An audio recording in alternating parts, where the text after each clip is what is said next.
Prahlad Maharaj, everybody knows who Prahlad Maharaj is, right? He's one of the 12 Mahajans. Mahajan means one who, by his teachings and by his example, he shows the way how to practice devotional service. So there are 12 Mahajans mentioned in Srimad Bhagavatam. So Lord Brahma, Swayambhuva Manu, Vyasadeva, Sukadeva Goswami, Bhishma, Janak, Prahlad, Bali Maharaj, Yamaraj, 12 Mahajans.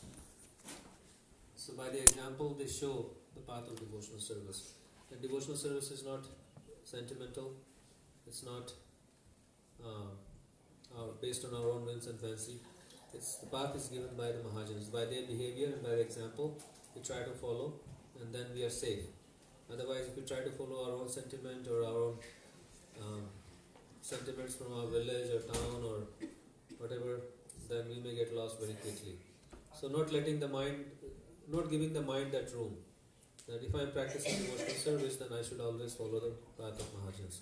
It's not very restrictive. Sometimes the mind says, it's so restrictive if I have to follow. But you see, if you want to lose weight, or if you want to go to the gym and exercise properly, if you use your own imagination, you see that machine, you see those weights, you use your own imagination, and then you come home limping, right? You can injure yourself. So in all areas of our life, we use experts. So similarly, to practice devotional service, we follow Mahajans.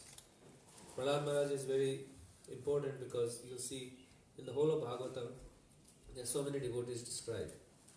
But the maximum amount of time that is given in Bhagavatam to one devotee is Prahlad Maharaj. In the 7th canto, there are 9 or 10 chapters dedicated to him. And then the 4 chapters dedicated to Bali Maharaj, who is his grandson. He's his grandson. So 9 plus 4, 13. And then there is one more chapter given to Banasur, who was the son of Bali Maharaj. So you see Prahlad Maharaj's dynasty is taking the maximum amount of time in Srimad Bhagavatam. No other devotee is talked about so much in Srimad Bhagavatam as Prahlad Maharaj and his family. So very, very important personality. So we'll read his teachings. Everybody has 7, 6, 1.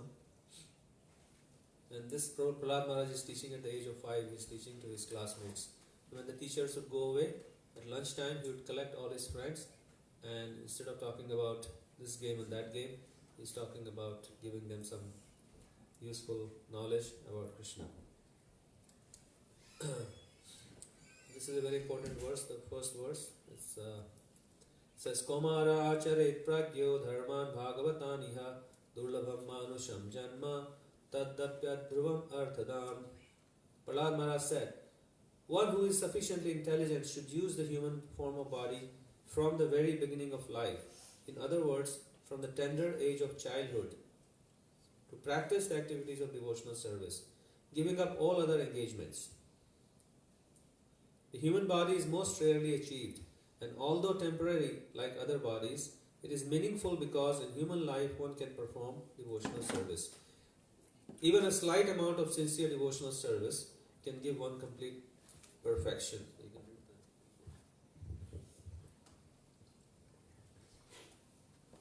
The whole purpose of Vedic civilization and of reading the Vedas is to attain the perfect stage of devotional service in the human form of life. According to the Vedic system, therefore, from the very beginning of life, the brahmacharya system is introduced so that from one's very childhood, from the age of 5 years, one can practice modifying one's human activities so as to engage perfectly in devotional service.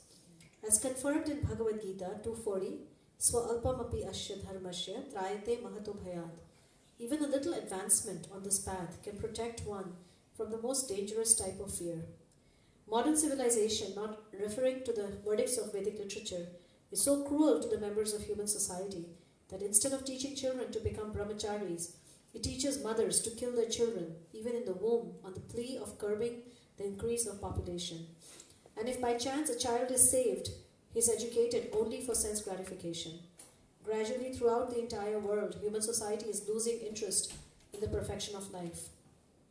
Indeed, men are living like cats and dogs, spoiling the duration of their human lives by actually preparing to transmigrate again to the degraded species among the 8.4 million forms of life.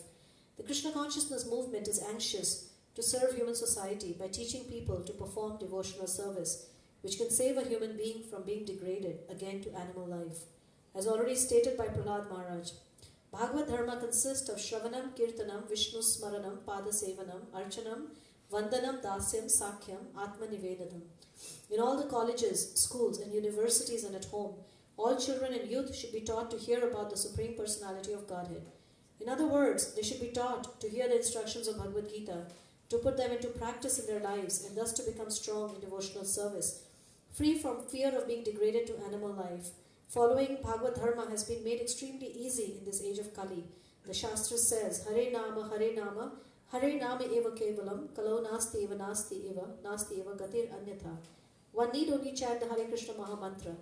Everyone engaged in the practice of chanting the Hare Krishna Maha Mantra will be completely cleansed from the core of his heart and be saved from the cycle of birth and death. These are strong words from Prahlad Maharaj in Prabhupada's purport, where he talks about the purpose of life and how modern society, Prabhupada actually referred to our modern educational system as being slaughterhouses. Very strong word, right? And why is that? And here Prabhupada is talking about that, how because it's teaching that enjoying matter is the standard of human happiness. That's really what it boils down to, is when we consider that this world of matter is all that we have and enjoying it is the purpose of life, and this educational system is actually geared towards that, then what is wrong with that is we actually we are not able to experience that which is really due to us, which is the highest form of happiness. Rather, we cheat ourselves into just settling down for something that is not ultimately satisfying to the heart. So should we pause here and just kind of have a discussion and see if there's anything that you heard that that stood out for you? And we can pass around the microphones. We have two microphones. The green one is there, and orange one should be there somewhere. Is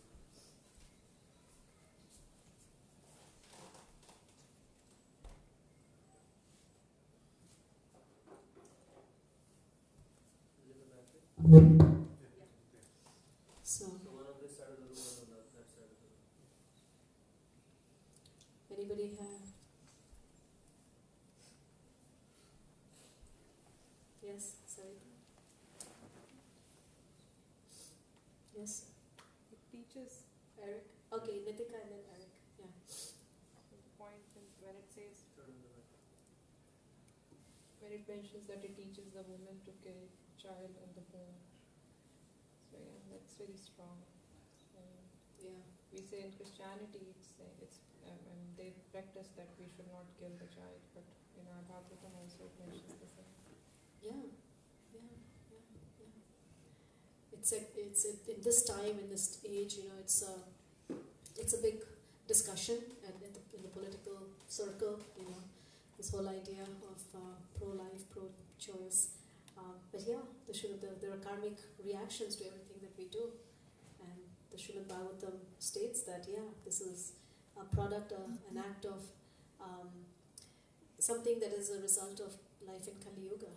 That of course there are people who argue on the other side and they say, what if a woman gets raped, or there are so many situations. But anyways, the point is that all in all, living in the material world means that there will be some karmic reaction, and this is a very severe karmic reaction that one has to incur.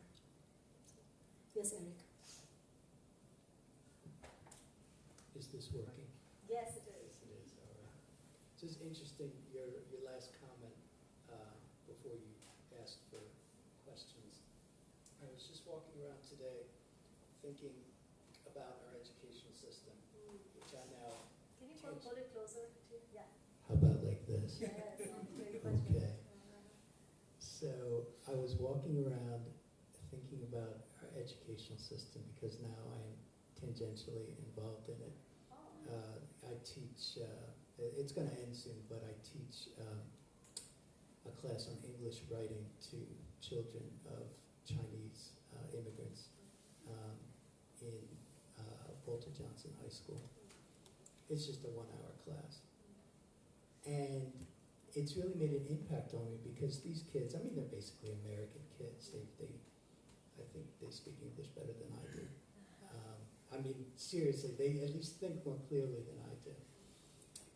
And I think, but there's something wrong with the way their minds are being formed. And I was thinking, how can I articulate what that is? I know what it is, but I'm not really sure how to say it. And you just said it. It's that our educational system is geared towards teaching kids to enjoy matter, enjoy what they can see and touch. And anything that challenges that primary goal has to be beaten down as quickly and effectively as possible. And I would say it's not just our education. I mean, I've been saying this for a long time, in the almost 2 years I've been coming here. But it's not just our educational system, it's our whole culture is now based on forgetting about anything beyond what we can see and touch. Thank you so much. It's one of my biggest gripes, I guess. I've lived here for so many years, and I see how it causes so much of suffering. Like every time I see so much of suffering, and then when you trace it back, it always comes down to these premises or assumptions that we make about life. And what you just said is exactly what it boils down to. That this world of matter, it's my birthright to enjoy it. It's my and anything that kind of gets in the way becomes a form of injustice, right? So it's not just about my sense enjoyment, it's also about the sense enjoyment of everyone around me. And this is all that we are talking about. And the other thing I've always thought about is that any civilization that is centered around just a fight for rights, it can never be a happy civilization, right? And the ancient Vedic civilization was about duties, about obligations. What's my responsibility in making the world a better place? When we have this turnaround, and we see that especially with kids as they're growing up, it creates such a self-absorbed, right, and self-obsessed, group of people that it's about me, it's about my happiness, and that's my birthright. But the reality of life is never like that, right? It's all about. And then here is the other point, is that my happiness has to be connected to your happiness. I can never be, they say that a mother can be as happy as her, a mother can be as, and I'm paraphrasing because I can't remember the exact quote, it says something like a mother can only be as happy as her saddest child. And I was thinking about that it actually goes beyond just mother and child relationship. That we can only be as happy as our happiest neighbor, right? If we are surrounded by sad people, so people's unhappiness and sadness, if there is a shooting somewhere, we are not immune to it. If we see accident, or if we see people who are suffering, we can never be immune. So my personal happiness is not just my personal happiness. My choices are not just my own choices. They actually affect each one of us, and in that way we are much more interconnected than we think we are, right?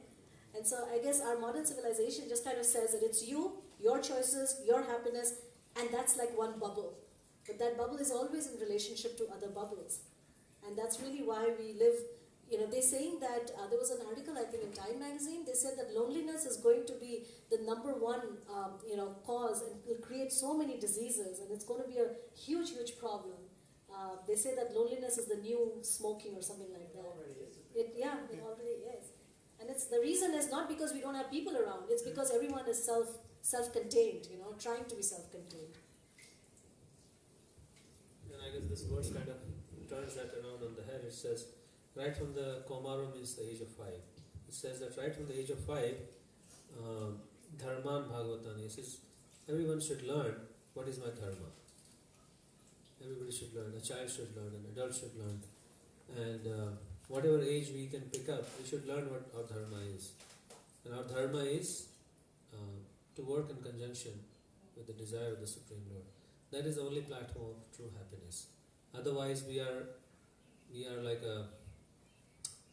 if a person is not focusing on the dharma, then we become sad. Eventually we become sad and frustrated, and we spread that around. We spread that sadness and frustration around in so many ways. and and that amounts to the society paying the bill in terms of wars, in terms of hatred against each other, in terms of inflation, in terms of so many, every single aspect of our life. We think that it's not connected to how I behave and how I live, but it is actually connected. A society which is geared towards serving, like it says dharma. Dharma means service. Dharma never means rights. Dharma means service. A society that is geared towards service will be happy society. It will be happy, and so many other costs will come down. We'll need so much less to live and live happily actually. And it's a collective burden that we are carrying, and therefore it says that right from the very beginning, as you're saying, the educational system needs to focus on this, at least start looking at this, that it's not a thing of the old age, like in India people say, oh, when you become 60, 70, when you have dental implants, then that's the time you start thinking about God. But that's not possible, because when your body is giving away and it has rheumatoid arthritis and you can't sit on the chair and you can't sleep on the bed and or so many things, and how will you think of God at that time? You're like totally like edgy and irritated and when is this going to end? So therefore it says one should start from the beginning, because your body is healthy and you have energy, you have gusto, you can do so many things, and this is the time, our youth and our childhood and these are the days when we can offer. Because when the days are gone, then what will you offer to God anyways? You have nothing to offer at that time. You're like this dried up prune. What are you going to offer yourself? You have nothing to offer. So it's better to offer when we have this youthful energy. And therefore there is a king in our tradition. His name is King Kulashekara, very famous devotee from South India, one of the Alvars. And he made this prayer that, when he was the king, he made this prayer that, O Lord, let my life